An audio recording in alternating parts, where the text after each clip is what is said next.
Just a reminder that you can watch video versions of our episodes now on Spotify as well. Today's guest is an actor. He's a producer. He's a life explorer, if you will. He has a new film out that's called Crime 101. It's in theaters right now. You can go check it out. I had a good time getting to know this Australian gentleman. Today's guest is Mr. Chris Hemsworth.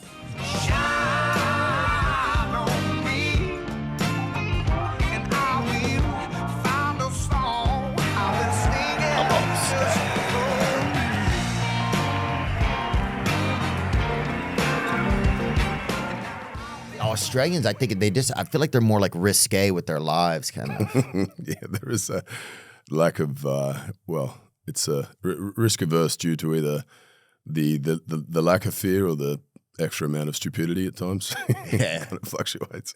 It's a beautiful bravery, though, that they have, you know? Yeah. And even like when you travel, like one thing I remember from just traveling a lot was just seeing Australians everywhere. Yeah. They pop up in anything, Yeah. you know? Like you turn on a tap in another country, like, you know, you're pouring a beer and a couple of Australians just come out on surfboards, kind of a boogie boards. As an Australian, that's always problematic. It's like you go to a country to get away from Australia and have a different cultural experience, and it's, oh, g'day, mate, shit. Yeah, I know you. And the next minute, you're all at the bar together doing what you did back home. So. Yeah. Yeah, I could totally see that, man. Yeah. Where does that nature come from in Australians to go? Is that like because I mean, it's a serious thing that I think everyone would say is that you go anywhere and there's Australians there. I think it's, we're quite isolated where we are, and for such we're a young country as far as the white settlement being there, in the last sort of 200 and so years. And there's been always a sense of adventure either across the country itself or just the need to get out and explore, because again, it's not like, if you're in Europe, you're, jumping from France to Italy to London, and you can have, different cultural experiences within, a 2-hour train ride. For us, it's a big adventure, pack a backpack and you're on several flights and buses and trains and boats and whatever. And so there is an adventurous spirit, but I think all the guys I grew up with, it was like finish high school and go backpacking around the world. So that's like a big thing where people are like, when they finish high school, it's like, I'm going to get out of here. I'm going to go experience something. Yeah. Is it almost taboo if you don't, in a way, that if you don't have like a... No, I think it just comes from not having figured out what you want to do next, and I had probably 50-50 with my group of friends who knew what they were doing. They were going to, a couple of them went into a trade and a couple of them went to university, and then a couple of them were like, I got no idea, and maybe I'll find it in, Peru or wherever I'm going to go backpacking and cross paths with folks that might inspire something else in me. But yeah. Did you do something like that? I know you grew up like partially in the outback and partially in Melbourne, right? Yeah. Grew up in Melbourne, then lived in Northern Territory in an Aboriginal community about 4 hours southeast of Katherine, and like in the middle of nowhere. And that was my earliest, most vivid memories. But that... We're there in the bush, kind of? Yeah, like there's an Aboriginal community, a bunch of Aboriginal communities in the region we lived in, and I mean all across Northern Territory. But where we were, the proximity, there were sort of 3 or 4 communities that my dad worked, ran like a cattle station, and then ran like a community centre. And I went up there when I was 5 or 6, and then came back to Melbourne, and then again when I was like 7, 8, 9. So a couple of different times. But as far as the backpacking thing, I started working when I was 18. I ended up on a soap opera, and then that kind of took me, straight into what I'm doing now. But I kind of missed that. And I do look back, and I especially speaking to a lot of friends of mine that had this sort of crazy adventure prior also to being famous and prior to being recognised, and you could just kind of get into a bunch of trouble and explore the world and make all those mistakes and hopefully learn something from them. I feel like that period, there's a romanticism that I sort of, or a nostalgia that I long for, that I wish I had done that prior to sort of, jumping into the working world. Yeah, it's one thing. It's a downside of celebrity or popularity is that, there's things you can't kind of go do like sometimes I'll romanticize as well, like being like, oh, I'd like to go there. But then I'm like, it would be more uncomfortable now, or it would be some type of way. And did you do it after school? Did you ever get a chance to travel and Yeah. I had a girlfriend. We went over there, and that was like a 7-country fight we went on. Oh man, I fought in so many territories and different oh man, I thought I was like working with Napoleon or something over there. It was a lot of oh yeah, I should get a medal for that, and so should she. I'm going to say that. What was the drama? What was it coming from? Just, I think you don't know how you are when it's like stressful out there when you're on trains and you're moving your bags all the time.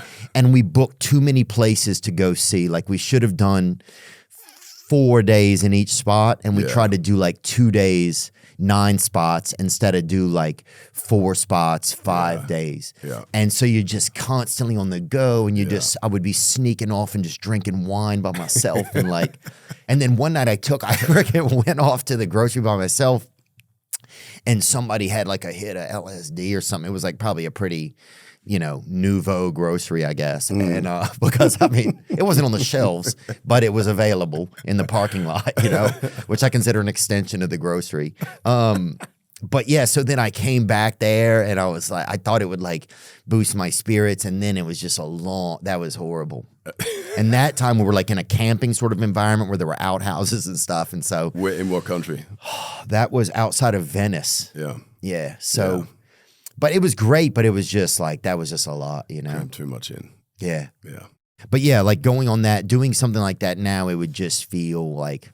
Yeah. It would feel tougher. And I'm sure, it's like you're Chris Hemsworth now. So it's like there's, that name is bigger than you. And so it's like. It's interesting because I sort of at a point in my life where, I don't know if you find this, but every few years you're kind of, what was the goal at one point quickly becomes the norm, and then you're onto something else. And then it's the sort of reassess of like what my purpose is around or the why as to doing this thing. And I'm chasing it for one reason, then it's for something else. And I'm at that sort of point where I'd love to sort of step away and on one hand and do a little sort of soul searching and dig a little deeper and sort of get a little more solitude and time for yourself. But I think, what would that look like? It's like right. There's the idea that's romantic that feels like it's not quite. But then the reality, it's hard to like say, well, would I be okay in that footing? Yeah, like I'm not going backpacking at 42, and not that I'm. I've got 3 kids, and then that's not my kind of. Yeah, your backpack would be full. Yeah, it'd be pretty full of all 3 of them. But it was, but more just the kind of how do you the way you see the world through. When you are famous and recognized versus when you're not, different things. People interact differently to you, for good and bad, but also the opportunities that sort of present themselves and the places you can kind of inhabit become a little limited, in that sense. But, it's what it is. Yeah. The world's your oyster, but it's like, it's you have this opportunity, but there's a restriction. There is such a restriction to your how much you can really involve yourself in it. It becomes very observational. We're going to press tour and you go to like 10 different countries and it's like, God, that must be amazing. It's like, from the hotel room, you're looking out, and then, if there's posters and so on around the streets of your face everywhere, then it's even more difficult. But it's, and not to say you can't navigate your way around it at times. Right, and we're not complaining, but no, it's an interesting look, and it's a good thought. Yeah. You can it becomes very observational. Yeah, which look, hey, is not a negative either at times. It's sort of just what it is. Yeah. Yeah, I think of like popularity and stuff like that. It's just interesting to be part of an experiment. Like, okay, this is what it's like. Yeah. That's kind of how I know, like, okay, there's good parts, there's bad parts. I don't think of it as me really as much as like, okay, I'm in this setting. Yeah. And this is the experience. And it's also, it's like the sort of polarity of things. Like every time you solve one problem, life has a way of presenting another challenge, and not even a problem. It's like in order to be able to evolve and growth, the adversity that shifted your way, and I think that's the sort of the misconception, I suppose, is the assuming that this, that, and the other I'll be void of those problems. It'll solve it all. And so what comes with huge benefit, in being like your recognizable personality and so on, and fame and all that, is incredible. And it comes with its own things, as does in any industry. I remember talking to my mum about this years ago. She was a high school teacher, and I was like, man, it's really tricky at work. You know, I got the cast and the producer and you know, and then does the film work and this. And she said, yeah, I could kind of, you know, line those things up parallel to my experience, you know, and the students might be my audience and the principals, the producer and so on. And it's like, that's life, that's the experience. And I think I've gotten much better at sort of not, you know, egoically thinking that my experience is somehow separate, different, or unique. It's like whatever industry, whatever demographic, wherever you're born, you kind of life has a way of throwing you the same sort of options, I guess, to appreciate things in its truest form, rather than sort of, you know, goal seeking or accumulating or whatever. Yeah, the game doesn't really change. It's like, you don't think of like, oh, these problems are different. It's just like, okay, now there's new things, and that's just life. There's not really I don't think that popularity or celebrity is an escape from no. And I think if you've the sort truth of of things, if you're realistic, yeah, for sure. And there's certainly, you know, there's a sort of you see countless times again and again the sort of I guess the not even the purity, but the sort of the motivation behind pursuing something, if it is for the assumption of it solving all the problems, like you know, get ready for a rude awakening, and it's like, oh shit, that didn't answer all the questions I had, or it did momentarily, and then, you know, there's a new set the next morning, and so kind of surrendering to that has been, I think that's I'd say the gift in I think experience any form of fame or sort of celebrity or whatever, is that you get to kind of see behind the curtain, and you get to have that realization that from afar, most people are always going to be living with the assumption that it might bring you way better behind the curtain. Yeah. Yeah. And you get behind the curtain, you're like, oh, I'm on the other side again. You're back to I'm back in line. Yeah, you open the curtain, you realize it's just a mirror. Yeah, exactly that. Yeah. Hey, Zach, I'm getting a little bit of reverb. I don't know if it's from the audio in the other room. Have Chris pull his mic down just a hair. Oh, down a bit? Perfect. It's up my nose now, isn't it? Yeah, we want to see your face, dude, because this is, you know what I'm saying? That's what people want to see. You know what I'm saying, dude? God. Dang, dude. Yeah, you're freaking looks maxing or whatever they call it. You know? It's got to be crazy just being so handsome sometimes, dude. I bet your mirror, whenever it sees you, it's like, oh, yeah. I bet your mirror makes a positive sound, you know? Look, man. Does this anyone seem gay at all? Sorry if it does. No, Okay, just the two of us in a room alone. It's fine. Yeah. I feel like whatever, dude. Do you know what I'm saying? No, I appreciate. Pour me a Foster's with some tits on it. You're a handsome fella too, mate. I don't know, dude. I'm side of the road handsome. Like if people are going by at like 50 miles an hour, they're like, "Hey, I think that guy was okay looking." I'm sitting right next to you, and I'm admiring what I see, mate. I'm hitchhiker handsome. Yeah, I'd pick you up if you were hitchhiking, Thanks, bro. Well, you would? Absolutely. Where Hell you headed? yeah. You can't even hitchhike in America anymore because, like, I think either the people picking up hitchhikers were like killing the hitchhikers, or the hitchhikers were killing the people. But it became like that really. That became like a real. You see Wolf Creek, that film years ago? Yeah. Yeah, I think that kind of ended hitchhiking in Australia for a good decade or two.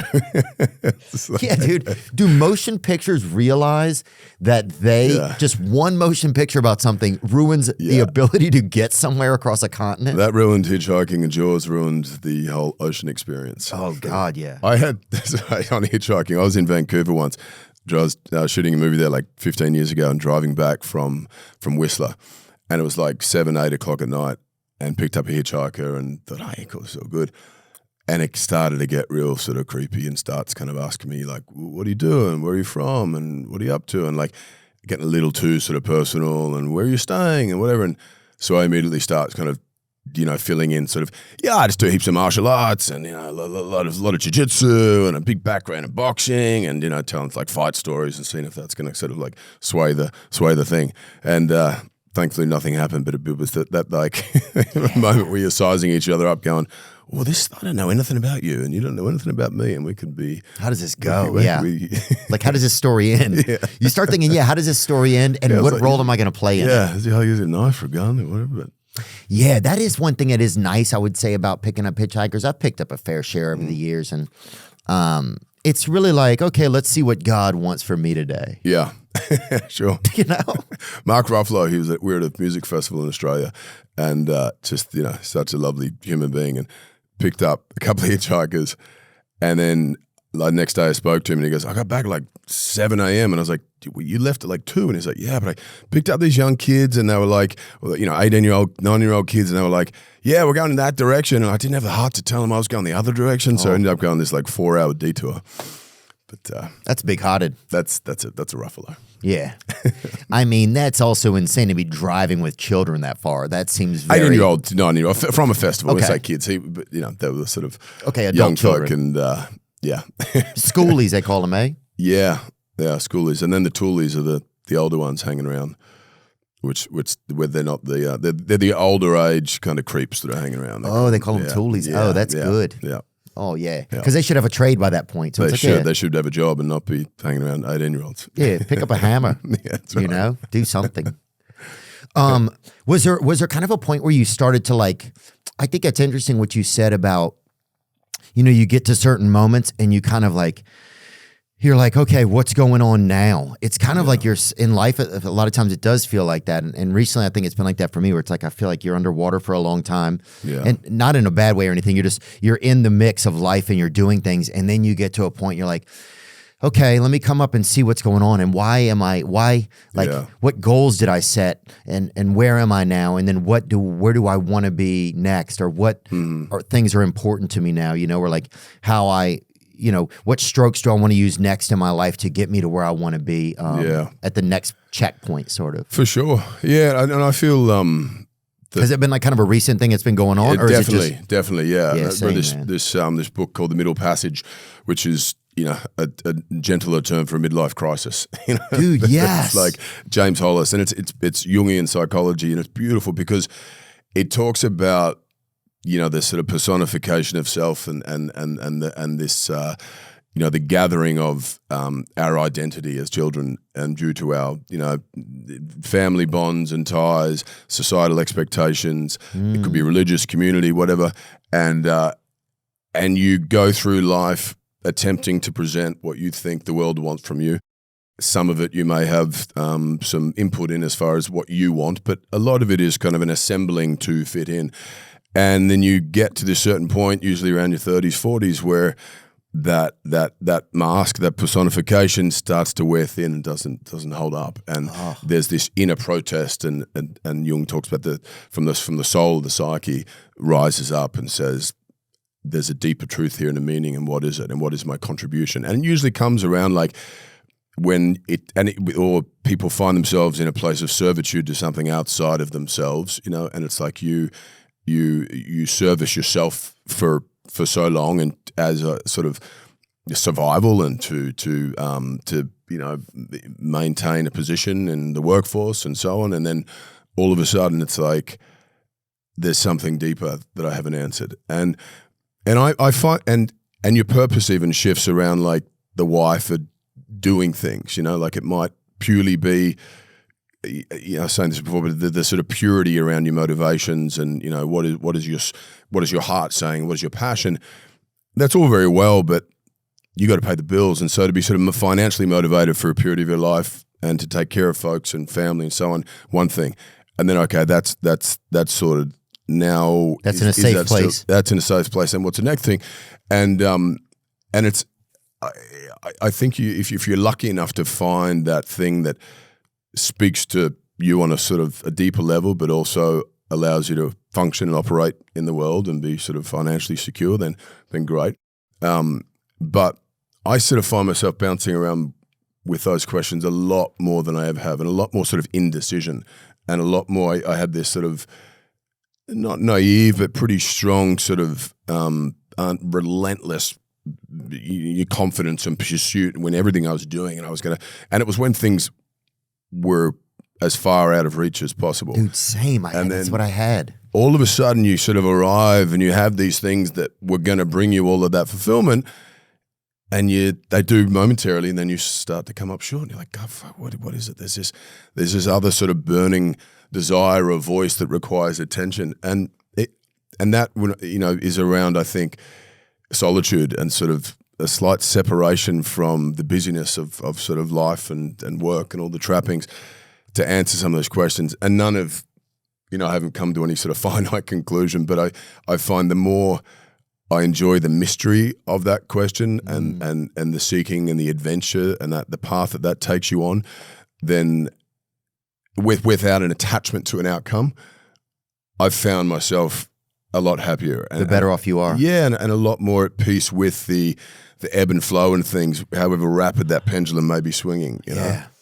Yeah, I want to know. That's the thing. Sometimes I just want to I want to know, and I want to know now, and I want to know sometimes for my own safety. It's because I don't want to be in limbo, you know. But I think having that space of of embracing the I don't know right now. Yeah, and that's okay, and that is what is going on. Yeah, and let me enjoy this somehow. And living in the questions, not the answers. You know, there's sort of, I think that there's a danger in definitives. There's a sort of almost a lack of humility in that too. And this is where all of our sort of problems arise, is my voice is correct and yours is incorrect, and mine versus yours. But allowing there to be mystery, questions, curiosity, and I think then there's an abundance of opportunity to learn. The new things start to come your way.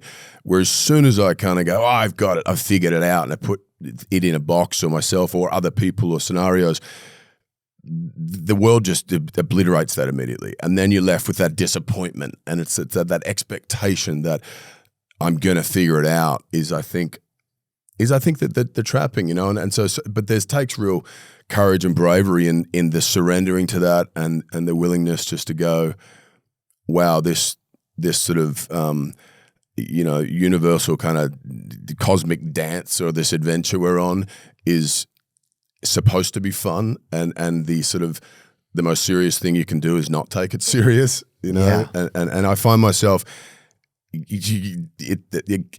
the polarity of things, coming back to this all the time, going, okay, but what does that mean? And then there's that brief sort of moment of stillness of I don't know, and it's just being okay with the I don't know. Yeah, dude. So a lot of times, when it comes to feeling just kind of in the world and in between spaces and uncertain, it's almost like, when you're a kid and you run and you want to get your foot on the base. Yeah. It's like, that's how I want I want to have my foot on a base. I want to have something that feels like it's certain, or at least as certain for as a kid waiting on, I just want to know, that's where I have to be, as opposed to being I'm going to stand here while the third baseman and the shortstop throw the ball back and forth. And I'm going to be the guy in the middle, and I'm going to enjoy that. Yeah. Because the truth is, as a viewer, and I'm just using baseball analogy, the best part of the viewing is you start to smile when that guy is in between the second and third baseman, and they're throwing the ball, and you're like, how's this going to go? Yeah, for sure. That's really where the most joy kind of is. That's the anticipation, the mystery, the sort of immersion in the adventure. And it's like, this is why we pick up books and we want to flick to the end. We want to know what the end is. And same with life. And then you get to the end and you're like, oh geez, actually it was all the tropey things you've heard before, that, the journey, not the destination, so on. And I think that, and I wrestle with that all the time. But I've gotten better with understanding that I might have a handle on it today and I won't tomorrow. And that's okay, as opposed to kind of just needing that definitive, what is it about? But I mean, if we knew, if there was, the reason we, the sort of understanding of our own mortality is what allows us to appreciate and love things, without a sort of conclusion at some point and an end to it. There wouldn't be. We wouldn't even know it. We wouldn't appreciate anything. Right. What would life be then? Yeah. You don't know love without loss. And you don't know, and so, yet we spend so much time trying to either figure out the answer or avoid suffering, yet the joy and the love and the loss is one and the same thing. And without this, and, dang, dude. But it's kind of, I do riddles with myself around it. And I don't know about you, but I was a kid at night time that would kind of be sitting there going, what does the end of life look like? And if it's just blackness, if it's nothing, can I still think in the nothing? Or is it nothing? Am I, that's sort of. Yeah, do I have any toys in the nothing? Am I allowed to talk to someone still? Or is it just it's just black? Yeah. Is there a Lunchable? Tell me that the nothing has Lunchables, dude. Tell me this, Dude, that's crazy, bro. I'm realizing that you're like a smart guy stuck in a good-looking guy. You're not like a good-looking guy that's just like, you know. Sorry, and that's a judgment, dude. Thanks. But you know, sorry, that was just like a judgment. No, I had a lot of questions. Yeah, that's a good way to be, man. I just sometimes I want to be at the end of the sentence so I feel safe. You know. Yeah. I just want to like. It gets scary. I was just talking with we just had Kevin James on, and we were talking about like even like if especially like if I'm in a relationship or like with women or even just sometimes with buddies and stuff, I will, if there's quiet, if it's like downtime, if it's silent, I'll just start being like, what else is going on? Like I'll have to fill it in, you know. It's like I won't. It's hard for me to leave the opportunity for something different to bloom, but then I crave there to be like whimsy and unique experiences and stuff like that. So I think this conversation is neat just to even have a thought about that, because I think even just talking about this will be a reminder of like next time I'm in some of those moments, like, let me just see what happens here. Yeah. You know? Yeah. Did you ever read anything about Alan Watts? It was I hear a lot of his like audio and stuff. My mom always sends it to me. It's this beautiful thing about love and about the idea of like falling in love, the absurdity of falling. And he said, it's, you know, people say, oh, it's crazy to fall in love, but how, but the act of falling is a risk in itself and a surrender. You don't say rising to love. And so anything that's worth pursuing that has, you know, that brings comfort and love and joy and whatever, there is an act of surrender that occurs at some point. And that again, in the sort of being okay with the unknown, that gives me sort of comfort. There's something. That's a good point, dude. Yeah, it's falling. It's like you don't rise to love, you fall to love. I think that's a beautiful quote. And if you fall pretty far, you'll end up in some weird spots. And you also fall to some pretty tragic places. You're climb into some other ones, and you know. You're in Amsterdam suddenly, you know. We all know that to stay in the game, you have to play smart. It's about longevity, not just taking every single shot. You need to pace yourself to keep things fun. That is why Prize Picks has built-in limits. You can set daily or weekly deposit limits right in the app. It's the best way to make sure you stick to your budget before the game even starts. And if you ever feel like you need a break, you can use the timeout feature. Lock your account for a month or more. It's a proactive move to clear your head and step away for a bit. Find these tools in the Responsible Gaming tab on the Prize Picks app. Play smart and take care of yourself. When I find that it's time to buy some Bitcoin for myself, MoonPay is the first app that I reach for. Because you don't need to buy a full coin, baby. And the whole process is clean, it's simple, it's easy to understand. MoonPay has been a major partner of the show, and I've actually chosen to take my compensation from them in Bitcoin. That Bitcoin lives in my personal MoonPay wallet, which is fully in my control. No one else has access to it. That's my wallet. With the US dollar constantly moving up and down and down and down, this felt like a smart way for me to diversify a bit and potentially get more long-term value out of our partnership. Just keep in mind, even though MoonPay makes it easy to buy crypto, you should always do your own research and understand what you're getting into. Crypto can be volatile, and there's always the possibility of losing money. MoonPay is a tool to facilitate your transactions, not a source of financial advice. Trade responsibly. When you get to places where you like are trying to find more time for peace, I know you had the documentary you did called Limitless. Yeah. And I know you have your new movie Crime 101, and we want to talk about some of that. I watched it last night. Oh, cool. But yeah, was there stuff that you learned? Like, because Limitless is about you kind of experiencing different things to challenge yourself. Is that a good thing to say? Yeah, it was. I've done 2 seasons of it, and then I did an individual episode with my dad. But it was a show about longevity and the science of longevity. In the first season, I was very much the guinea pig in the name of science. Then I would be thrown into, you know, like say, so an episode on cold water exposure. Let's show the benefits, and you can swim in the Arctic, you know, for 5 minutes and, you know, try and survive. Or you can, you know, the benefits of muscle mass for the brain, and we'll do a strength episode. So climb a 200-meter damn wall, and so it was all these kind of pretty extreme examples of representing the science we were talking about. The second season I had a bit more agency with, and it was great, and I was less of a guinea pig, and I had a bit more of a sort of educated opinion around each topic. But I wouldn't say I set out to do it I didn't know. It was just sort of came my way and sounded like a fun thing to do. And yeah, it seems really interesting to go through those moments and just to like almost have a buffet of things. You're like, I'm going to try these and see what it's like. What was one of your biggest takeaways from it, like as a practice for yourself? If there were any, or was there enough of an experience there even to have or was it too much of a production to take away? Oh no, there was a lot. A profound effect on me, especially the second season and the first season without me realizing what was occurring. Like there was all the obvious things about, strength training and cognitive health and cold water, hot exposure, fasting and so on. But the episode I did with my dad called A Road Trip to Remember was the most profound one because he was diagnosed with Alzheimer's about 4 or 5 years ago. And he was genetically predisposed to it, right? Yeah. He and your mom. Yeah. And that's how we found out because I did my blood work on that show and found out that I had 2 copies of the ApoE4 gene, which is you get a copy from your mum, a copy from your dad, either a 2 or 3 or 4. They both gave you a copy? They both gave me a copy, but they both gave me the worst copy, which is the 4, which meant I was a 4/4, which is like 1 in, I think, 1,000 people have. But so I remember being with my dad and telling him about it and going, I don't know if this is a kind of it's not a death sentence, it's not a predeterministic gene, but it's like a big warning sign. And he said, don't worry, mate, we'll figure it out.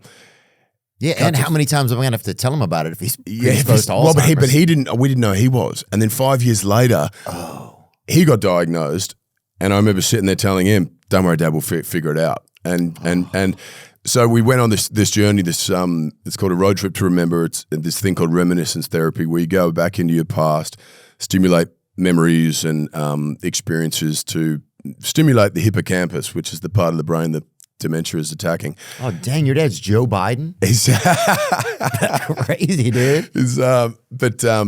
We're spending time with him. It was kind of a love letter to him. And it's not, I was kind of hoping for a silver bullet to fix it, but it became more about connection. It became more about like the things I got to say to him and ask him about his concerns and fears around the disease. I probably wouldn't have asked him otherwise. And so it forced this kind of really beautiful, intimate series of conversations and gave him some agency, I think, because they begin to feel like, they're a patient or they're a burden, and all of a sudden this was about him.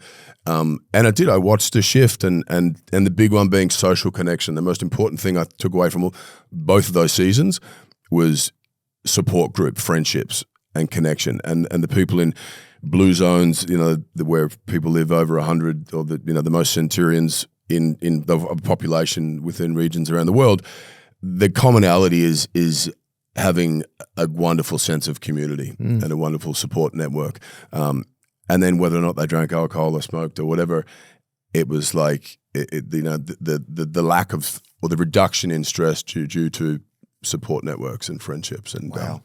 Well, yeah, they say that in recovery too. I'm in a lot of recovery communities, and they say that connection is the opposite of addiction. Yeah, right. Yeah, wow. That connection. It's like, I mean, I was in a meeting this morning, like a Zoom meeting, and it's like, I'm sitting there just listening to guys share what's going on with them that's real. Yeah. And some of them say things that I've always wanted to say, and I didn't know I could, but I couldn't make the words, and then they made the words for me. And so there's a part of me that like starts to feel like, okay, that's not a crazy pieces of a thought that you've had.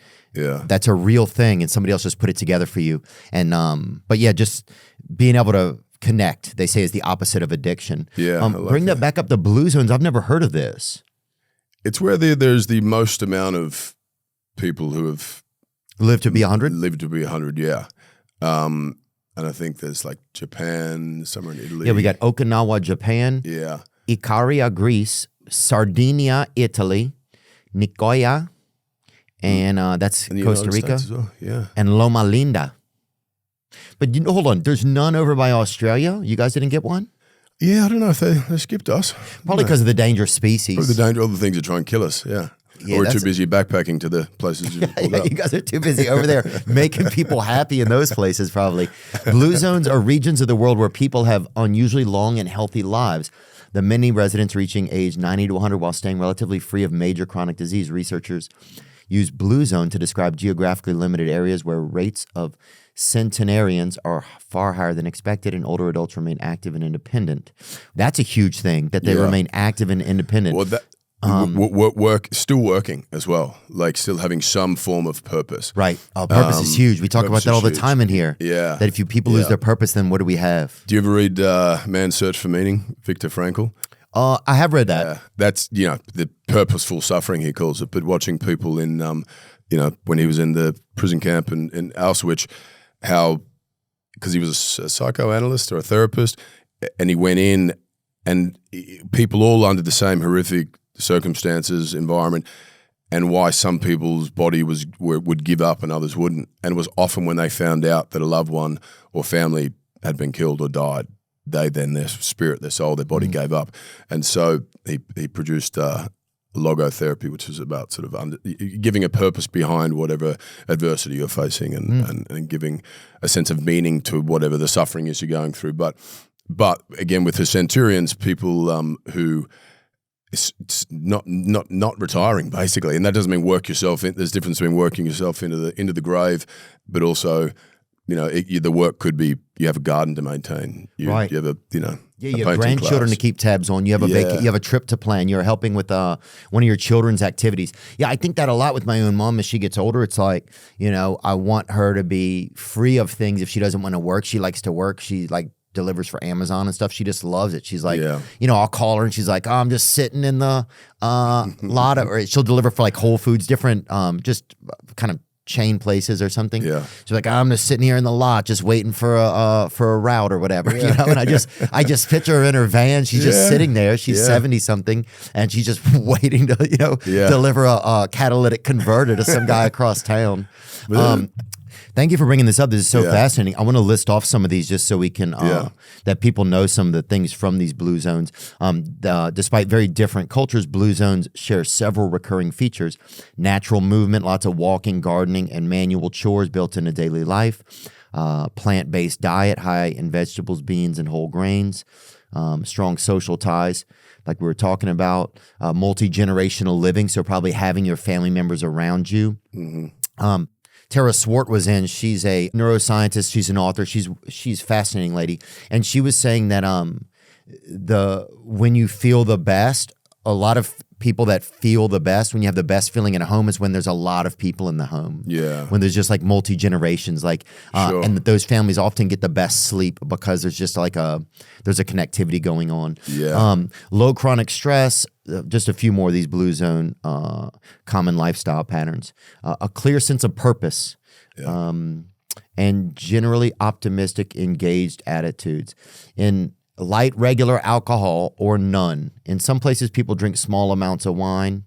In other places, they avoid it entirely. Like in Sardinia, Italy, you'll see an 6-year-old out there drinking. Yeah. Yeah. I mean, that's the thing. It's like a... he's like, I'll have a Chardonnay and some Peppa Pig, It's like you'll see a 5-year-old on his tablet ordering a damn Cabernet. I know. It's like, it can't all be bad. Yeah. Well, I think this is just proof that there's ways to do it, right? And that this is data that shows that there's ways to have a life that's the most comfortable if you can. Because it's sort of, it's like these sort of, stress being the biggest killer and, the cause of chronic disease and so on. Stress, I find like the amount of stress involved in the idea of achieving perfection or doing things perfectly, and I get asked all the time about you must, never eat sugar or never drink alcohol, train 7 days a week and so on. And it's like I had periods where I've gone into the extreme realm, but they're not when I've been my happiest or my healthiest. You know? Like what do you do when a birthday cake comes? I just smash it. I love a birthday cake. And what are you supposed to be, that weirdo? Yeah, no. Yeah, what kind of life is that? You're not going to enjoy in all the sort of... what do you do when they're like, because I'll do low sugar, I don't do no sugar really, but sometimes if a birthday cake comes, dude, what are you going to be? Some guy just over there just, just carving up a cucumber? Who am I going to, you know what I'm saying? Some dude over there just sneaking a carrot out of his pocket. Just a little crudité in the corner. Yeah, dude, just a little bit of icing. And that's not creepier to the kids at the people at the party? You're over there you like, tell me that guy's not stressed. That's a huge amount of stress involved in just smuggling that carrot into the party and then having to explain it. yeah. Showing up at his birthday party with a couple carrots in your pocket is way more stressful. And you're right, dude.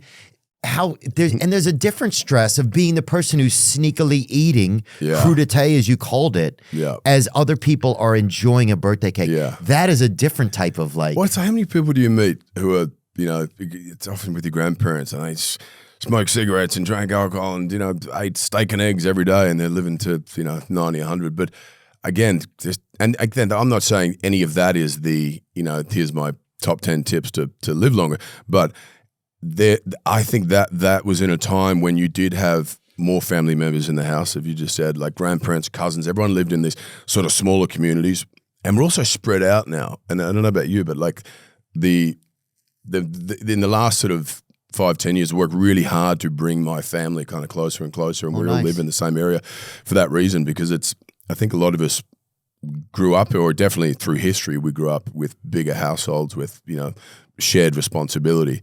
And now you have these little secular sort of, houses where you don't even know your neighbors and your grandparents live somewhere else. And it feels good when your family's around in a weird way. Or you know what? Yeah.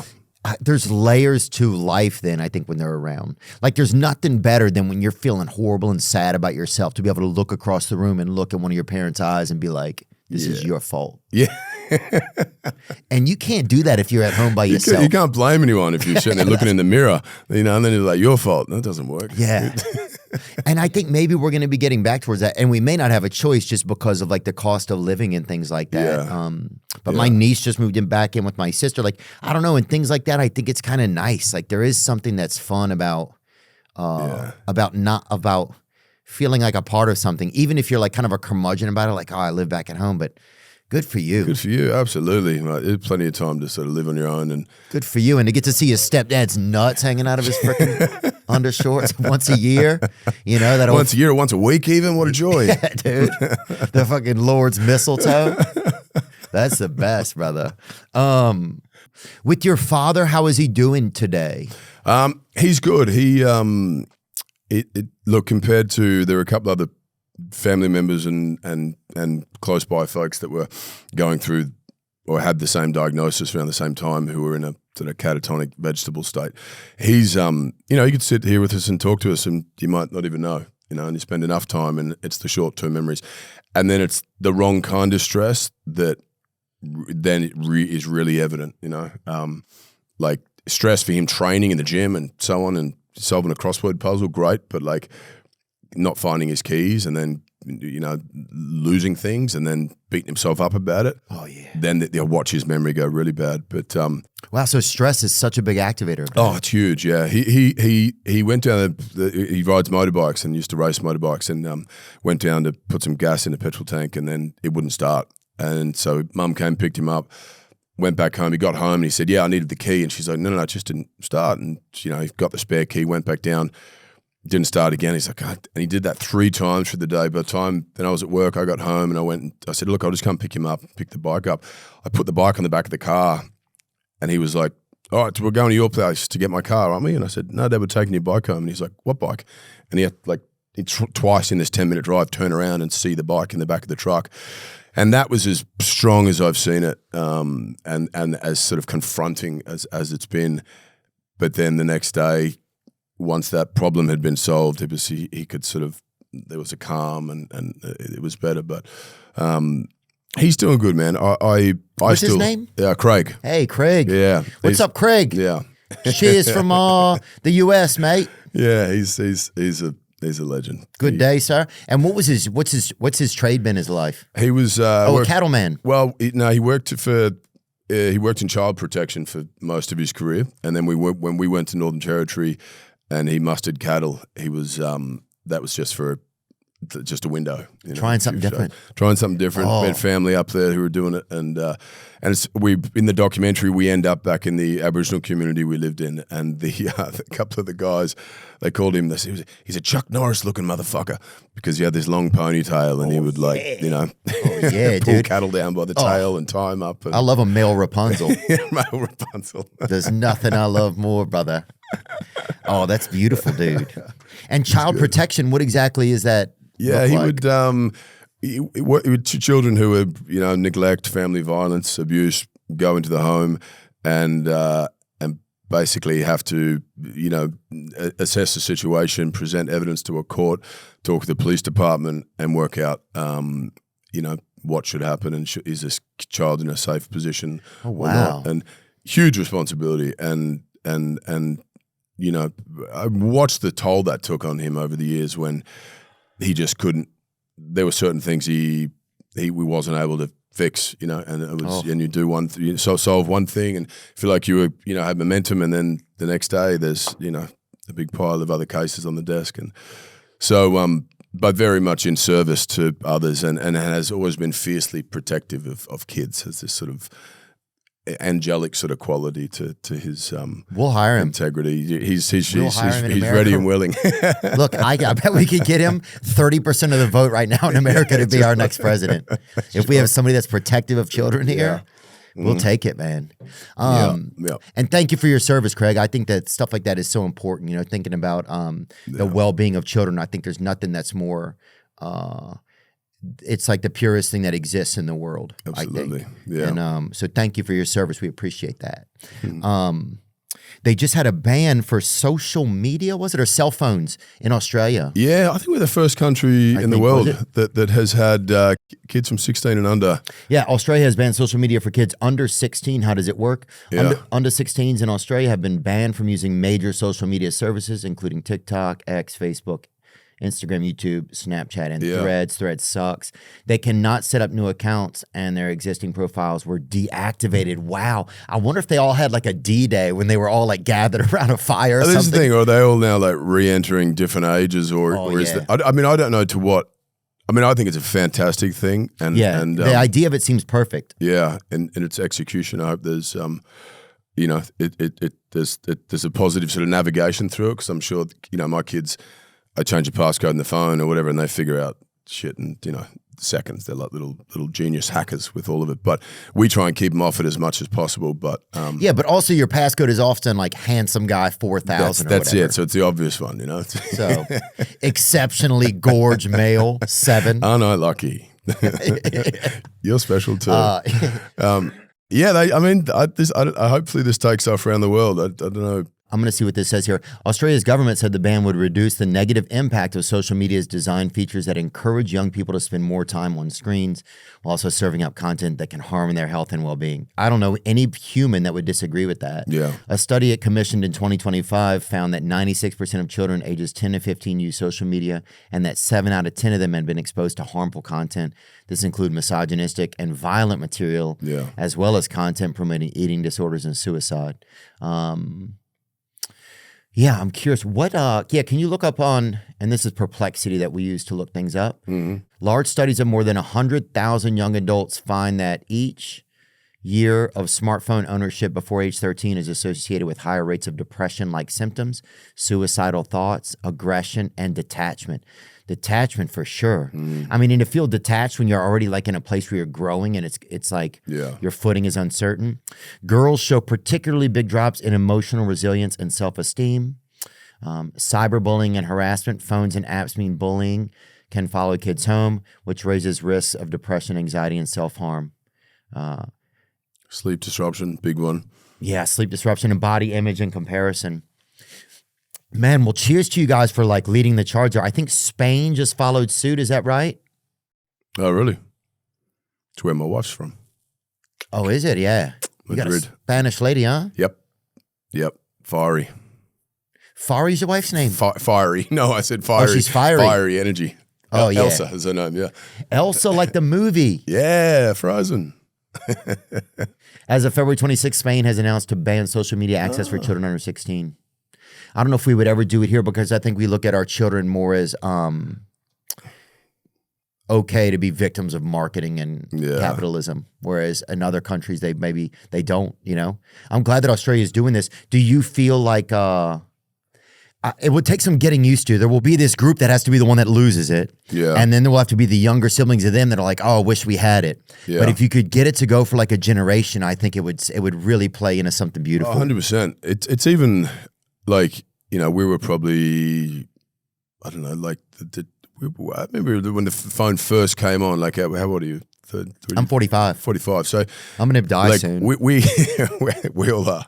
We were kind of the guinea pigs for it in a way, you know. Like I remember getting a phone and it wasn't an for iPhone. social media, yeah. just and all of it. And then you look at, and so but we had enough awareness of what came before.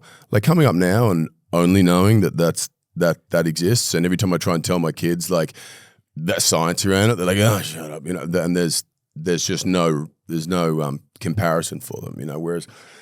At And least that's we the knew danger. the comparison. We knew the comparison. We knew the And possibilities. we're still doing it, and we're still ending up depressed. And you know, I don't know about you, but Oh, dude, I noticed I've been off of TikTok for a while. Yeah, And I'm feeling better, man. Yeah. And the algorithm. Oh, yeah. There should be I've always thought there should be able to be like legal recourse against an algorithm because Yeah. you're creating a system, like a vitriol for me to then go, and now it's just my responsibility. Like Yeah. No, I'm it's- 9 minutes on, I hate a group, and now I'm just back out into the world. But also, what that algorithm is created off a question. It's not created off an opinion. It's I might have curiosity or ask the question about this particular thing, and it goes, oh, that's it, and now you're on down that lane, and that's the danger. Is it's making up your conclusion.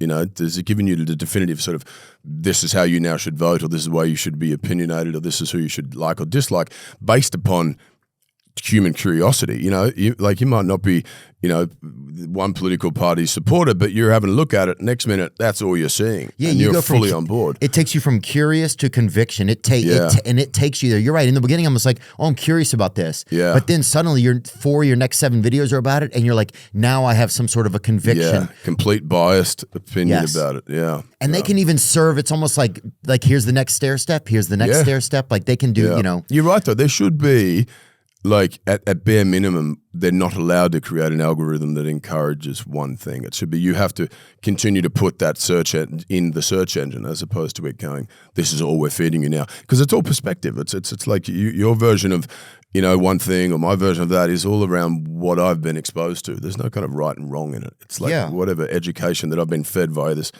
fucking machine in my hand, you know. And on X, they have people killing each other. Yeah, That's it's insane. No, I mean, my kids were talking about certain, you know, horrific events and so on. I was like, where the hell did you see that? And it's there's nothing to stop it, you know. Oh, dude. Well, the craziest part is the other night I wake up. For some reason I'm like, you know, I'm obviously lonesome or whatever, but so I'm like on X or whatever. It's like 3:15 in the morning. I don't even know why I'm on there. Yeah. I see 2 people get shot outside of a Wendy's, right? And they don't even show you if EMTs come. They don't Yeah. show you that part. No. It's just 2 people shot outside of a Wendy's, right? And then the next thing is an advertisement for Wendy's. And I'm like, now I'm hungry. I don't even care about it's like, I've forgotten. Yeah. Oh, it's insane. And I'm like, well, do I need 2 bags of platelets and an EMT or a Baconator? Yeah, the complete sort of desensitization to something, and then the immediately sort of bait and hooked into the product being sold is like. And that you get taken from something that's so serious into something that's so trivial that it's like, it starts to like deteriorate the part of you that takes something very serious.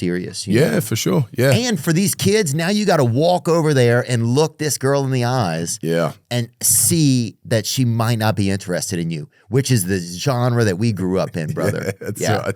If you want to call somebody fat, you got to walk across town. You got to say it to them. And then you got to see their big fat fist come and hit you right in your smug face. Yeah. No, and there's no accountability. That's the other thing. It's like the amount of like smart aleck, sarcastic sort of, you know, sentiment and tone I hear from sort of my kids and their mates based upon the lack of consequence. Like you said that shit in high school or school and you felt it immediately. You went, well, a lesson to note to self, don't say that again.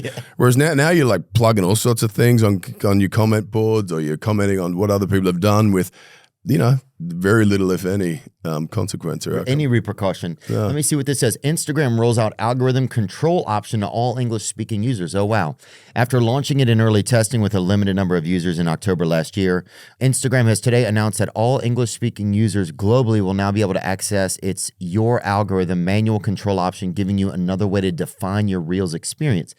I thought it already did that, though, because I remember meeting someone who said, this is like 8 years ago, said, no, like, you've said, you've talked about, puppy dogs for a while, and then all of a sudden puppy dogs are all over your reel. Like, Yeah. And they said, no, they're listening to individual words. And I was like, the individual words, bullshit. It's fucking the entire sentence. But, and now there seems to be a sort of, oh, that's an option, but I'm pretty sure it's been planted I'm from sure day this one. has always right? been an Like, option, and it's never been effective. Yeah. As you can see in this overview, you can access the Your Algorithm controls by tapping on the top right. What does it do, though? So I've been using it, and I changed my feed completely. I put on like editing tutorials, film lighting, and like my feed is like all educational now. It's helped a lot. Yeah, it's pretty awesome. And I think more people should know about it. Because, I think sometimes my fear is that I'm trapped in this algorithm of times that maybe weren't my best self, or like times where I just, or just what they fed you. Yeah, for sure. And you get fed brassieres and this and that. And it's all targets big response, big. It triggers big emotions. It's all outrage mostly. And Right, it's like dopamine or fucking what's going to piss you off the most? testosterone, you know? Yeah. Yeah. So, Nick, you feel like it has been effective? 100%. And then, but if I do see something, I'm like, I don't want that. Then you just do see like the 3 dots and see less of, and it's really transformed it. Oh, like, cool. I feel like I'm getting educated when I go on a lot. Yeah, that's the place I want to be in. It's like, just for some, get me there. But I guess I have to take some action too, But that's good to know that that's effective. Yeah. I'll tell you this story. So one time I got in an argument with my girl, my ex or whatever. I don't know what happened to her, but we were in love or whatever. But anyway, we got in a fight or argument on the side of the interstate. She stabbed my tire and threw a hardware hammer off the front of my car. Bam. Bounced on the hood, broke it out, windshield cracked it out. So she used to play softball. But anyway, what I'm trying to say is I didn't want to go to my insurance because it was going to be expensive, and I was in a tough spot. I should have had Car Shield. Car Shield offers low-cost month-to-month vehicle protection plans designed to protect drivers from expensive car repair bills. That's what they do. With over 20 years of experience serving vehicle owners, Car Shield also provides 24/7 roadside assistance, courtesy towing, and rental car options at no additional costs. That's Car Shield. So make a decision that your wallet will love with Car Shield right now. Car Shield is offering our listeners 20% off with the code Theo at carshield.com. Visit carshield.com to lock in your 2026 protection today and protect yourself from expensive car repairs. Again, go to carshield.com and use code Theo for 20% off. This show is sponsored by Liquid IV. I get dehydrated. I don't like waking up and feeling my hands feel like little paper hands. I like having hydration in me. And some days I'll hit the sauna and get a little fitness in or something. Or I'll do 2 podcasts back to back in a day and I'm just drained. I need to feel hydrated. I need to feel like my cellular structure isn't getting too zapped. That's where Liquid IV comes in for me. I get me a little stick of Liquid IV, a packet. I get me a little water. I'll pour a little bit of water out of my water bottle. I'll dump that packet into that water. I'll put the cap back on and I'll shake that baby. Just 1 stick and 16 ounces of water hydrates better than water alone. Powered by LIV Hydroscience, an optimized ratio of electrolytes, essential vitamins, and clinically tested nutrients that turn ordinary water into extraordinary hydration. Show up start to finish with hydration from Liquid IV Hydration Multiplier Sugar-Free. Tear, pour, live more. Go to liquidiv.com and get 20% off your first order with code Theo at checkout. That's 20% off your first order with code Theo at liquidiv.com. I saw Crime 101. Oh, cool. Yeah, dude. It's a heist movie, right? Safe to say? Yeah. It's a character-driven crime thriller, somewhat of a sort of homage to the 70s, 80s, 90s, even early 2000s, like heist films that I feel like we used to see a lot more of, and we just don't tend to make any so much now. Where there's insane action and car chases and intensity, but that's matched by the intensity, or there's a momentum and a continuity with the emotional, intimate scenes as well, and it was one of the best things I'd read in years. It certainly wasn't the types of scripts I was being sent, and I had an interest in doing something very different. And this came along, and it was up there with my top sort of 2-3 films that you've done. I've done, yeah, that I've been a part of. Yeah. Was it like the personal challenge? I mean, your character is kind of this. He's a he's a bad guy that's questioning what's going on with himself. For sure, yeah. Like all of so Mark Ruffalo plays a detective. I play a jewelry thief. Halle Berry is an insurance broker, and basically all at sort of a crossroads in their life around, you know, the Mark's character's facing police corruption, and if he speaks up, he'll be sent one way, and if he follows suit, he'll get a promotion, and Halle Berry's facing, you know, ageism and feels like she's being passed over. And my guy is in that same sort of that moral ambiguity and that sort of grey space of, you know, justifying his criminality. We show the audience and present that he has come from meager means, difficult times, in and out of foster homes. And again, not to excuse any of what he does, but it raises, I think, the question of how one got to that point. But he does live by a very strict code. There's sort of non-violent, you know, violence throughout his robberies. But he's at a point where he's seeking personal freedom and an escape from this world, and is presented with this one final sort of heist, which could be the exit. And it's each character sort of on a collision course for one another, and all sort of interweaved to this pretty I found pretty sort of fascinating sort of crescendo and finale. But he's a good guy, you know. He's wrestling with, I think, not having, you know, in my sort of backstory with it, not having strong paternal figures or parental figures that were of you know, held integrity or maturity for him to look to and to be, I guess, modeled behavior by. So, you know, like a lot of guys that we were speaking to and researched, guys in the criminal world came from broken homes, and you seek connection and brotherhood and safety in kind of all the wrong places, and that's why a lot of guys end up in gangs. There's sort of, you know, there's family there that they haven't had before. Connection. Yeah, and then it's also they're pushing back against a system that, in their eyes, gave them nothing. So it's like, well, screw you. I'm gonna, you know, what did the insurance companies or the banks or the, you know, the high end jewelry fashion entities ever give me? And so, again, none of this is my justification for the life of crime, but I think that the script does a great job at presenting deeper, further layers and a deeper sort of presentation about just people, you know, and the human experience. I agree with that. I think one thing I noticed about it is there's a bit more of the story element. There's a bit more of, like, you have the action, you have this sort of, you have this, like, a little bit of, like, I don't know if it's like Fast and the Furious meets sort of like jewel thievery, you know, sort of like you have this high energy, but you have some sincere storylines about what's going on with these people, and just how people get into positions maybe that they didn't even want to be in, but there they are, and how do we still view them as people, and then how do they then operate to the best of their ability, even in not even the best circumstance. Absolutely, yeah. Does that make any sense or not? No, it did, for sure. Damn, that should have been the tagline. That's the most sense I've made in a while. I've been in the press tour for 3 weeks, and I wish I had that quote. I could have laid it out. It's been far more succeint than the past year. I haven't been able to get something out. It's been tough, man. No, it's true, and it does it sort of.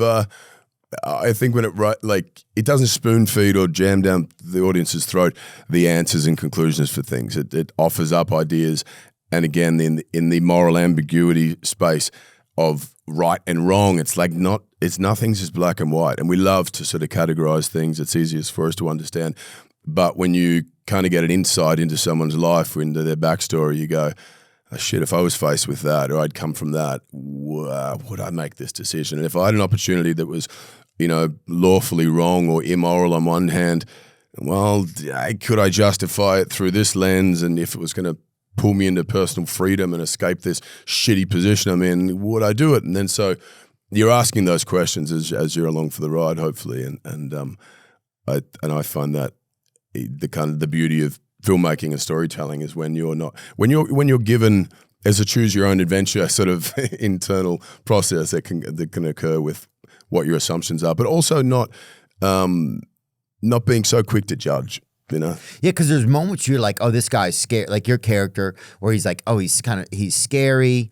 You know, he's dangerous. He doesn't care if people die. But then you see, oh, well, he has kind of a code of his own and how he operates within this space. Yeah. You know, what he thinks of love, what he thinks possible for him.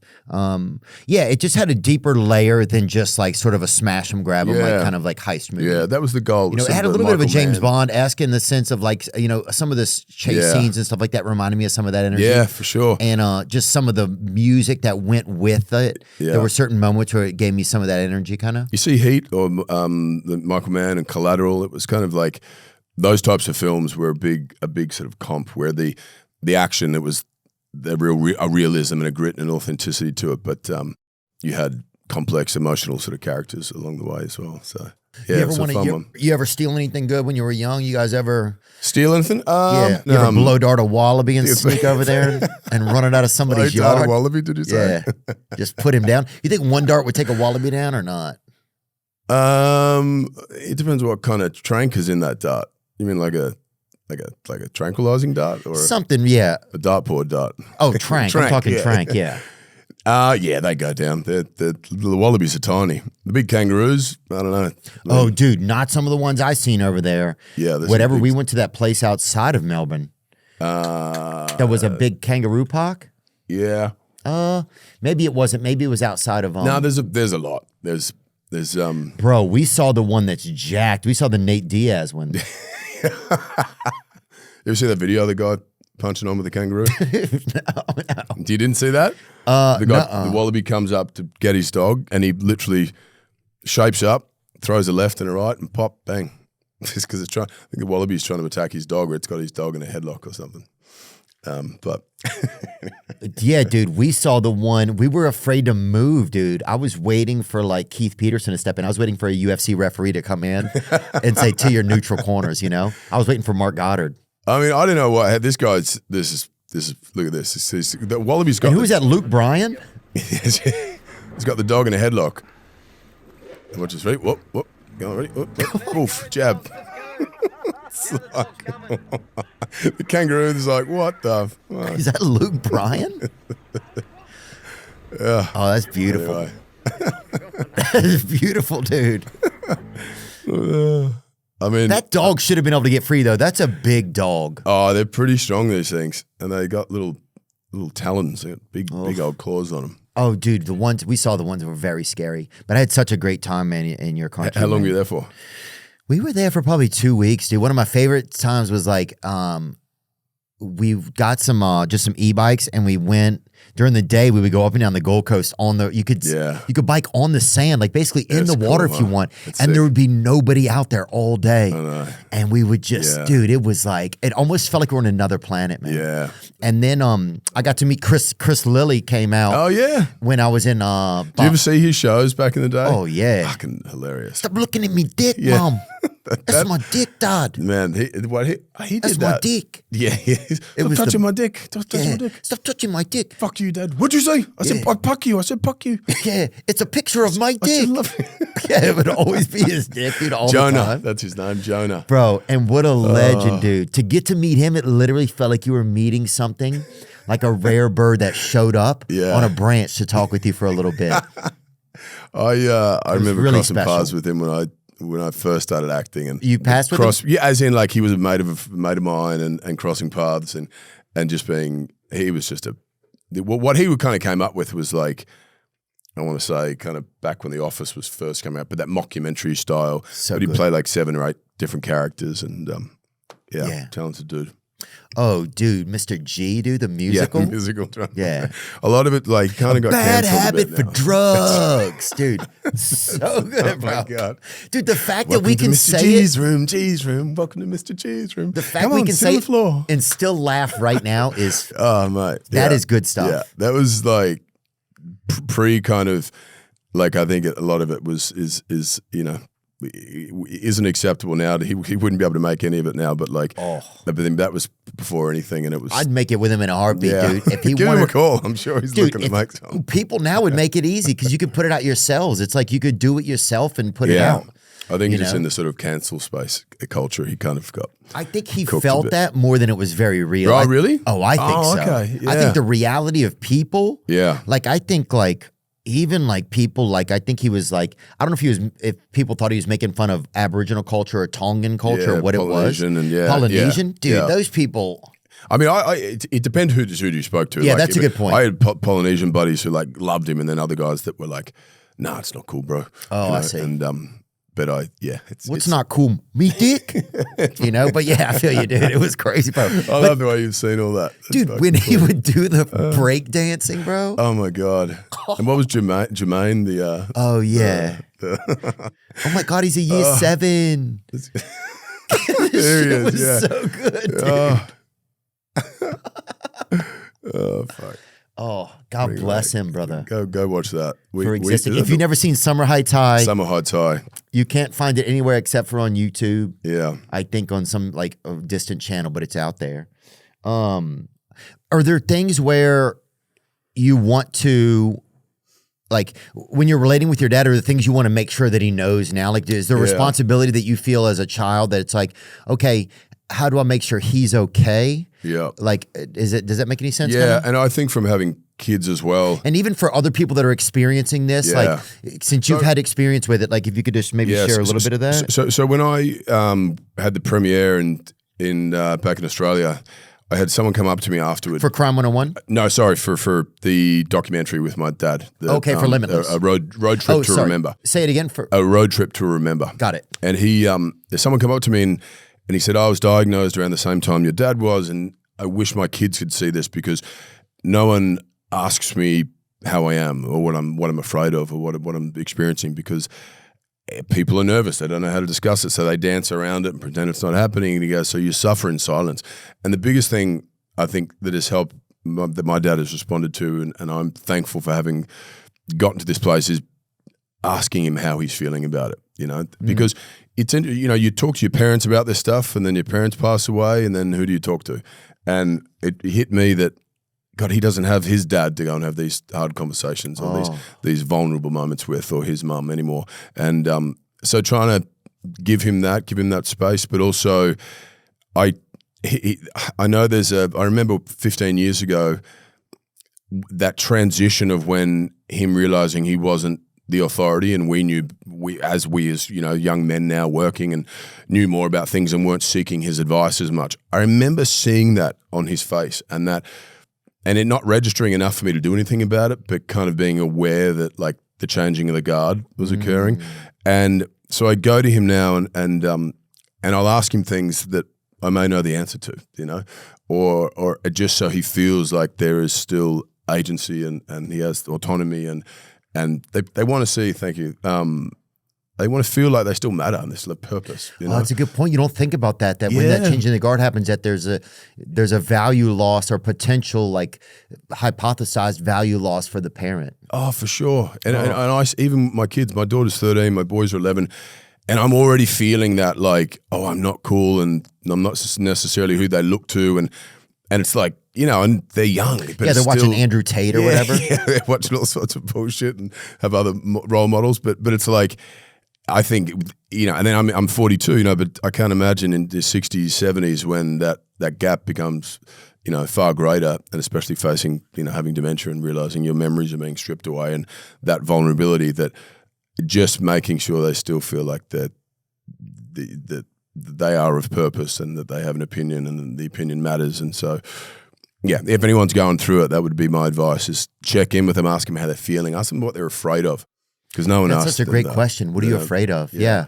Instead, I could just, it's easy to say, hey, how are you? Yeah. But that's not the same thing. And that won't bring out the answer. Like I asked him on the show and he went, I just don't want to be a burden.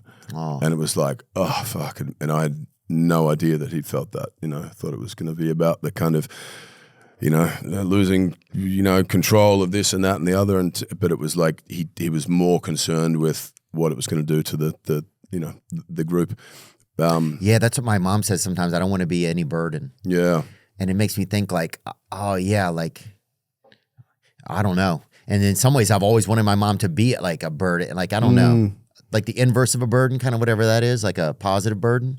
Or just like, I don't know, like a it's all beautiful connection. responsibility, or but like But for that to say, yeah, I don't want to be a burden. do you find that it gives you purpose though? Like it's like having this time with him, as kind of confronting as it's been, has also given me a greater sense of like what matters, and also it's like the roles do transfer, and at a certain point as an adult you got to realize, oh, I now need to take care of them, Right. and and especially men, I don't know, but in Australia there's a real like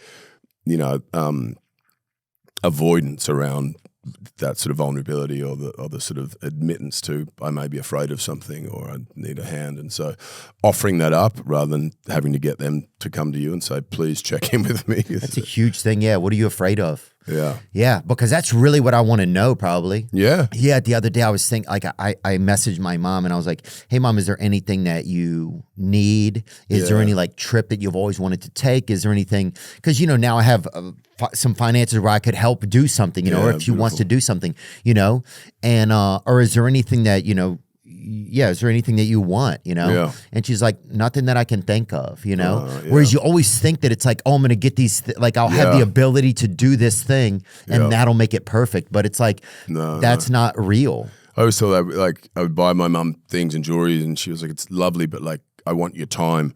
I mean, just yesterday she was like, can I schedule in one of your meetings to just get 15 minutes just with you? And I was like, oh. And she goes, well, I'm sort of half joking, but serious. And you forget, like, yes, when you get busy, like, it's like, yeah, I'll get to that. And all these other things. At least you can put her off on one of your other good looking brothers, Yes.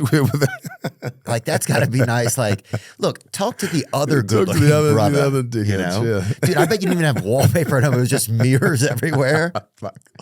Just mirrors were so excited, like, he's coming. Sorry, dude, this is seeming a little bit gay, dude. Whatever, bro. Pull me a Foster's. You ever drink Foster's? I think I have, yeah. It's the big can. I like drink. This is what I would do, though. I would drink it with 2 hands. And I think, they had a big old, like, extra large absurd can for a while. But it reminded me of it's the beer of Sean and Marley. You ever seen Sean and Marley? No. Oh, bro, bring them up. They're Aussies, man. Sean and Marley? They're the best, yeah. Get down with Sean and Marley. Put me on there. Show me on. You never seen these guys, dude? These guys are the best. No. Chris, next time you're home, this is one of the best times I ever had in my whole life. Did you do this in Australia or here? Yeah, in Australia. How you going? Good. All right. Can hug it? Yeah. Dude, they're chefs. I've never seen these guys. Thank you, boys. Thank you for welcoming me here. Yes. I'm very happy to be here. I would say this is very fun. He come to Australia and come see me and Sean. From USA. USA. Have you been to America? I can't remember. Yeah. I can't remember. And look, it's becoming unmemorable. I'll tell you that. Get to the part with the beer, though. We made beer chicken, right? So these guys do recipes. Bro, if you ever, like, I'm not saying, but this would be an easy thing for you to go and do a little show with a little cooking. And bro, segment. they don't live together. One of them has Down syndrome. I don't think one of them does, but one of them's just Korean or whatever. Just mates or, Yeah, they're just mates, but they've been friends for a long time. We made beer chicken, right? How was it? Oh, Delicious. dude. Yeah, it was good. But Marley took the beer right out, the hot beer, and just drank it straight out of the oven. Freaking legend, Full of chicken brother. juice and scalding hot temperature. Look at that. That can is probably 200 degrees, bro. Whoa.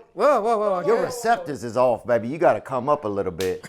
Ooh, Bro, he drank that bitch right out of the thing, bro. But dude, their families are so sweet and they invited us over to their home and they made, like, up there's a piece of art up above, like on the mantle up there on the right. Yeah. Right there. They made like a rat for like the Rat King. Like they did like special things to make it just for me.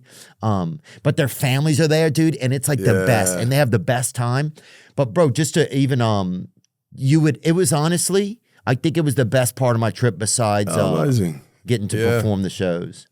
Yeah. But that's right outside of Sydney, I believe. Yeah. We've got a Rabbitohs top on, which is Russell Crowe's rugby team, which is a Sydney Sydney team, yeah. That green and red. That must be their heroes then, because they'll go to a lot of the games and stuff like that. But Sean and Marley are the best, bro. They are Check legends, them out. dude. Check them out. And I think they still do this show all the time, so that'd be pretty cool to go see it. Whenever you get into spaces where you're like, we were talking earlier about like kind of regrouping and getting a new look at things, and like, having some moments of self-evaluation and reflection and seeing if like my old dreams are still my current dreams and where have they gotten me and what do I do now, and enjoying kind of the freedom of not knowing or not being sure exactly where I'm at in my journey. What are there practices that you go to help you gain a little bit more clarity there? Yeah. Like, could it be something like just spending time with certain people or meditation? Or like, are there some practices that you use? Yeah. For me, I'm not great at like traditional seated meditation. I could benefit from it if I was to sort of force myself to do it, but I prefer physical movement, like training. Surfing for me is an obvious one. Oh yeah, complete. I've done that since I was 10 years old, and if I spend too long out of the ocean, my whole sort of being starts to suffer in one way or the other. And not just vitamin D, but this sort of, I don't know, that sort of magnetic pull the ocean has to me, but that's my true happy place. So yeah, I've spent a lot of time surfing. You're comfortable enough on a surfboard to make a gang sign, dude? That is. That's actually in a wave pool. That's in Abu Dhabi in the that's mechanical man-made wave. Yeah. Have you been to Pipe? Yeah. Dude, yeah. I just went like 2 weeks ago. I went 15 years ago once. It's cool, huh? Bro, it was so cool. It's awesome. I didn't know they had the Lexus pipeline competition was going on. Oh, yeah, you're right, of course. And so I Big went. event, huh? Each day when I went, it had been canceled for the day because the conditions weren't perfect. But that's one thing that's so amazing about it. It makes it so unique about these surf competitions is that it can only happen if the water is right. Yeah.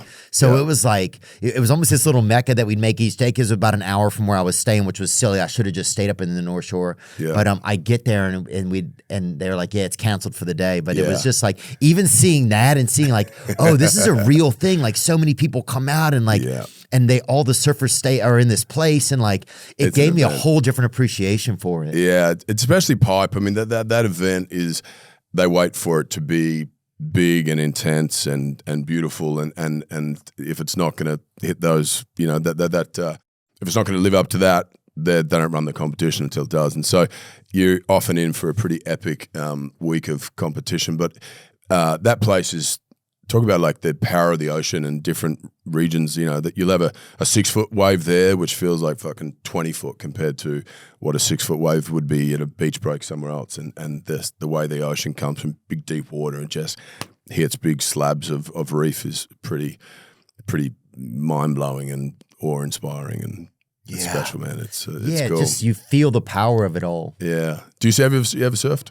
I surfed. I used to live in Charleston, South Carolina. I would surf out there some. Yeah. So I could do it, but I would need to go focus on it. Yeah. I think it just like recently what I've been thinking is, man, I just want to like, and it's like I could do it, but it's like, podcasting, it's a lot of attention. You're like going for the next week. It's like having a show every week. Yeah. And so you're preparing, and sometimes we do 2 a week now because there's so many different people to talk with. Yeah. And so it's another skill you've got to learn. It's a lot of hours. Yes, and it's hard to like feel like I'm always like, all right, I got to make sure this next one is okay. Yeah, I'm never at a place where I feel like, yeah. So it's like I need to give myself a little more space and grace, and just be like, okay, if you do go for a week or two, go do some things that you also want to enjoy. I do. You find it hard to switch off. What do you mean when you have? Yes, windows? I do find it hard to switch off, but I also find it like, like take some time and go do these things. And I'm not complaining. I know I can do it. I think it's just like, it's like we were talking about earlier, like having that space in your life. Yeah. Letting the uncertain have a little bit more room to walk around, Yeah. Yeah. The observation, the stepping back. It's like, Yeah, like what will I see if I were to go have some new experiences, like, Yeah. and then what will I learn when I'm a little separate? And just being like that is as much of the value as being sitting here looking under the microscope. Yeah. Is standing out of the room and not even being in the laboratory, and For just sure. like having some of that energy. So I'm not complaining. I know I can do it, but Yeah. it's just like that's some of it probably is a fear. Yeah. No, but it's hard to get off the train of when there's momentum with anything, especially if you've been shocked by the handbraking of when it doesn't work out or things are kind of static and you're sitting there going, shit, if only I had that type of energy. And so to sort of willingly, by your choice, step off there's a risk to that, but it is kind of scary because it's like there's a safety net and just carrying on as exhausting and maybe detrimental it could be because you're missing other things. It's like there's a risk involved, but again, I'm sure with you've found the same thing in life. When you've stepped outside of the bubble, the bigger lessons are learned, the bigger sort of experiences occur. And I think I came from that place where that was the thing I loved the most. Yeah.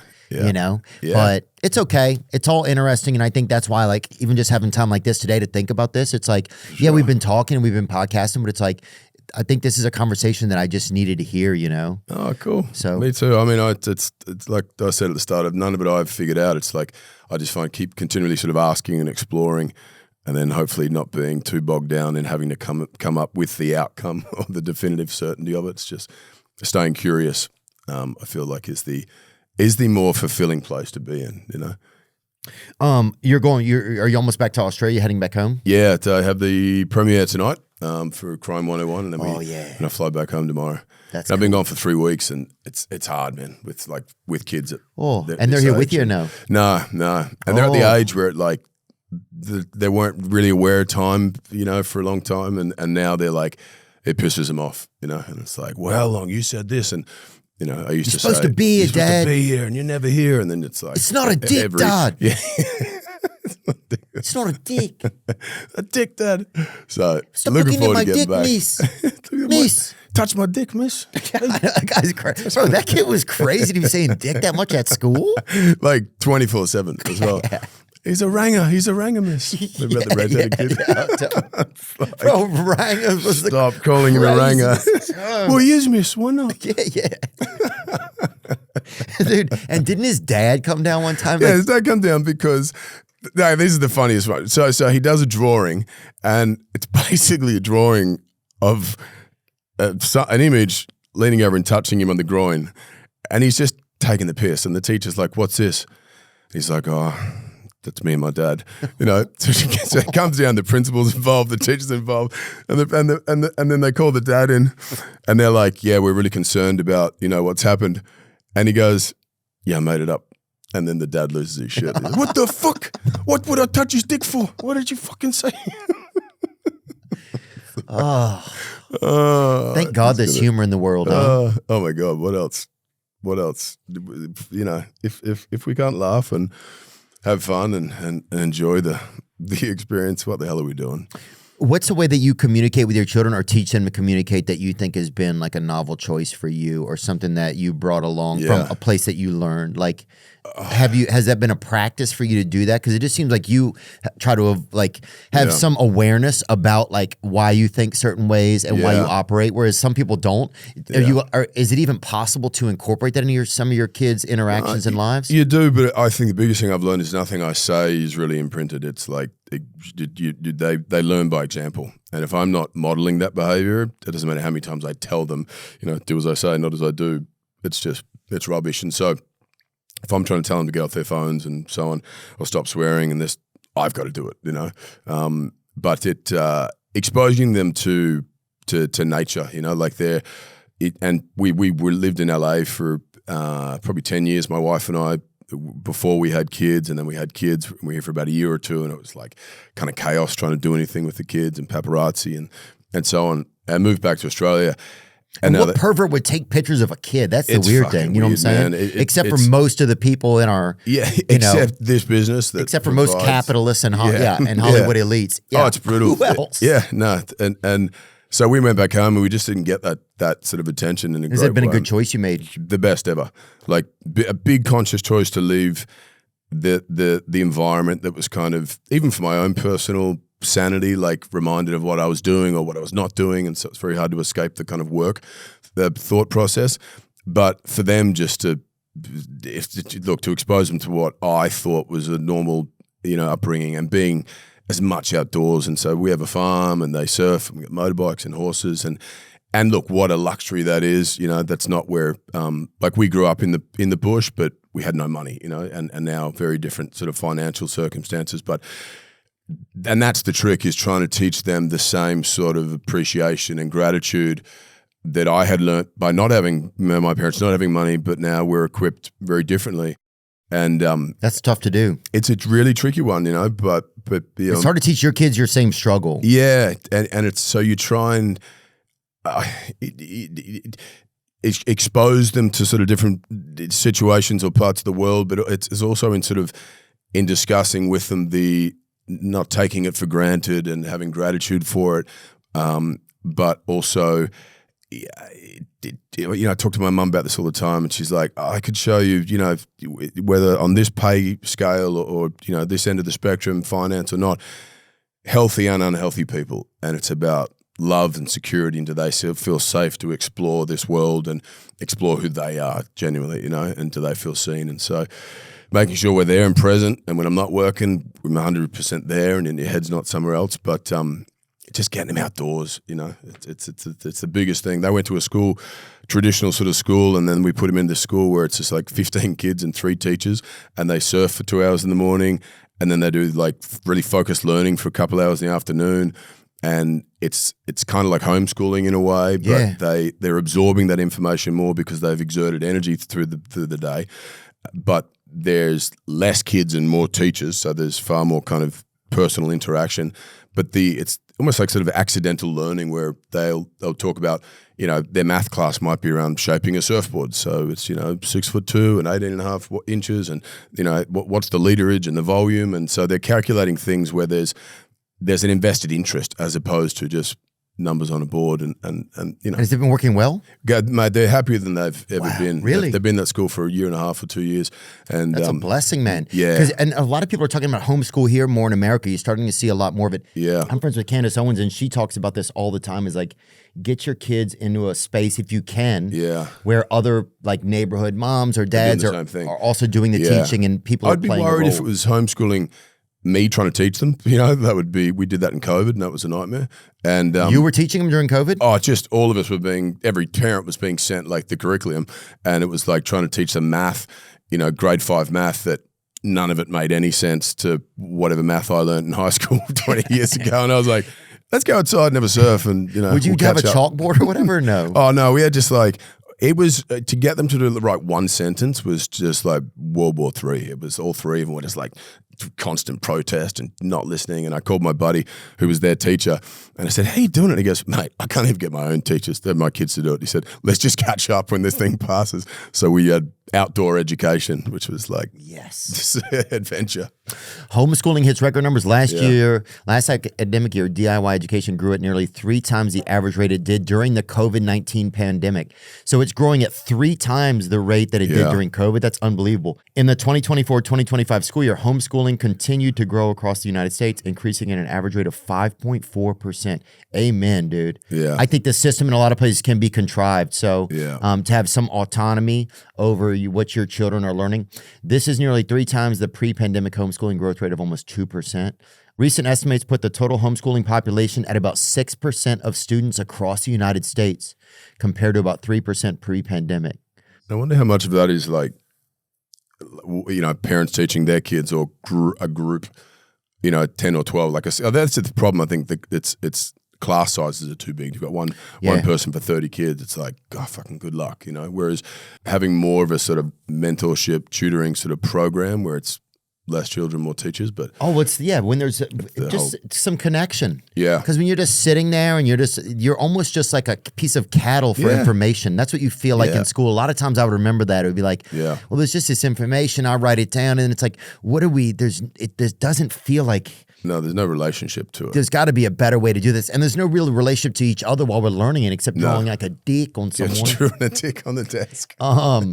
Let me see. The fraction of parents saying K through 12 education is heading in the wrong direction was fairly stable from 2019 to 2022, but rose in 2023 and then again in 2024 to its highest level in a decade. The reasons for the move away from public schools certainly vary from family to family, but there have been notable developments in recent years. During the pandemic, many parents discovered that their preferences regarding school closures and health policies were anything but a priority for educators. I don't even know if teachers have as much like individuality and autonomy as they used to anyway. Yeah. No, it's tricky for my mum was a teacher. It's just What did she say about it? just how And this is America too. America is definitely but it's just how it's one of the hardest jobs in the world. Like, and she just said trying to control 30 different personalities and then teach 30 different personalities who have different styles of learning and absorbing information was just chaos. And that's how it is. You look at our education system 500 years ago and now, it hasn't changed. It's just chalkboard and people sitting at a desk looking in one direction.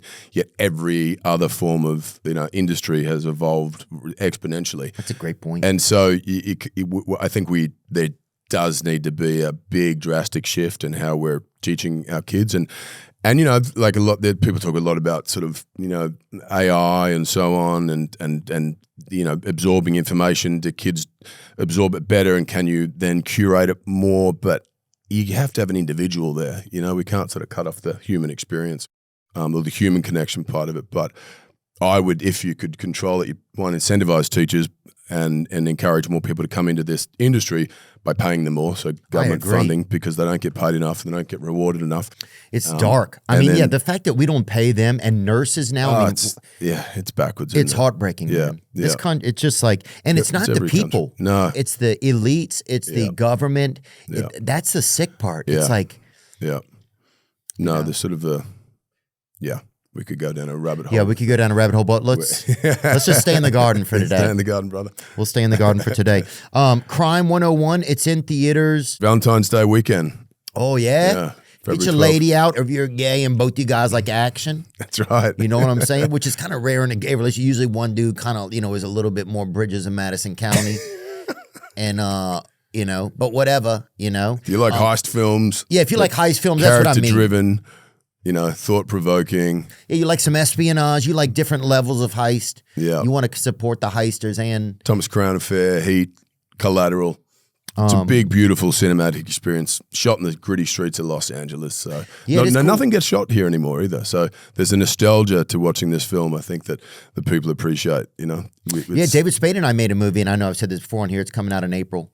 Yeah, that we shot in just right outside of here. Oh, cool. And here. Actually, we shot some of it in places that I even been to AA meetings, dude. We shot in places where I've done AA meetings over the years. Oh, cool. So it's pretty legendary. But yeah, it's great to see something shot in LA. Yeah. And if you've been to LA, you'll see parts in the background where I was like, oh, that's Venice. Like whenever Ruffalo was sitting outside with Halle Berry. Yeah. And Halle Berry's in it, huh? Fantastic. Man, what a force. It was crazy working with her. I've admired her for so long, and she's incredible. And then it was one of those... I've had this happen one time with Cate Blanchett as well, where I'm so intimidated by the person and watching them and in the middle of the scene, but also captivated by what they're doing, that I'm just like an audience member and I'm forgetting that I have to contribute. I'm just going, wow. And she's that, and she's just a beautiful human being. Barry Keoghan's in it, who's a absolute that wild was a surprise. Man. Yeah, he talk about dangerous. Electricity on screen, on and off the camera. He has such an unpredictability about him, and but just captivating. Well, you feel like he's in control of what he was doing, Yeah. It's still crazy that he was slurping up that dude's bathwater or whatever. You know what I'm saying? The other film. You know what I'm saying? I'll have a Foster's. You know what I'm saying, bro? That's what I'm saying, bro. I don't sip out of the bottom of the tub anymore. I'll drink off the top of the tub, the top water, but I'm not that undercurrent. That's just for him. And my friend Crosby Fitzgerald is in it as well. She plays Ma in the new remake of the Little House on the Prairie that's coming out.